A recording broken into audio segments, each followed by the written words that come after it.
বঙাইগাঁৱৰ বিজনীত মুখ্যমন্ত্ৰী কোলা পতাকা প্ৰদৰ্শন এছএফআইৰ কৰ্মীয়ে প্ৰদৰ্শন কৰিলে কোলা পতাকা দেখুওৱা তিনিজনক ইতিমধ্যে আটক কৰা হৈছে নৰ্থ ইষ্ট মিলিটাৰী স্কুলৰ আধাৰশিলা অনুষ্ঠানলৈ গৈছিল মুখ্যমন্ত্ৰী সোণোৱাল হেলিপেডৰ পৰা স্কুললৈ গৈ থকাৰ সময়তে মুখ্যমন্ত্ৰীৰ কনভয়ক কোলা পতাকা দেখুৱালে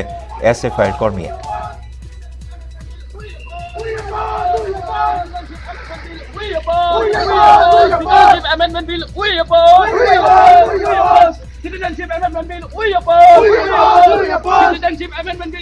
বহু বিতৰ্কিত নাগৰিকত্ব সংশোধনী বিধেয়ক বাতিল কৰাৰ দাবীত বিভিন্ন দল সংগঠনে অবিৰাম গতিত অব্যাহত ৰাখিছে আন্দোলন সংগ্ৰাম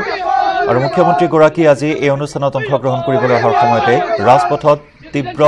প্ৰতিবাদী শ্লোগানেৰে কোলা পতাকা প্ৰদৰ্শন কৰিলে মুখ্যমন্ত্ৰীৰ কনভয়ত এছএফআইৰ কৰ্মীসকলে ইতিমধ্যে তিনিজন প্ৰতিবাদকাৰীক আটক কৰিছে আৰক্ষীয়ে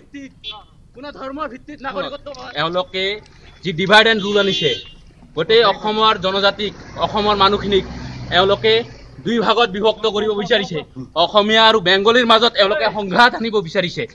আজি বংগভাষী যি অসমীয়া যুৱক আছে বা বংগভাষী মানুহখিনিক আজি তেওঁলোকে দুই ভাগ কৰি দিব বিচাৰিছে আৰু আমি সেইকাৰণে সিটিজেনশ্বিপ এমেণ্ডমেণ্ট বিলত এগেইনষ্টত আছো আৰু তাৰ বাবে আজি মুখ্যমন্ত্ৰী সৰ্বানন্দ সোণোৱালক এই কলা পতাকা দেখুৱাই তেওঁক ক'ব জনাব বিচাৰিছো যে তেওঁলোকে এই সিটিজেনশ্বিপ এমেণ্ডমেণ্ট বিল অতি সত্বৰ প্ৰখ্যাত কৰিব মানে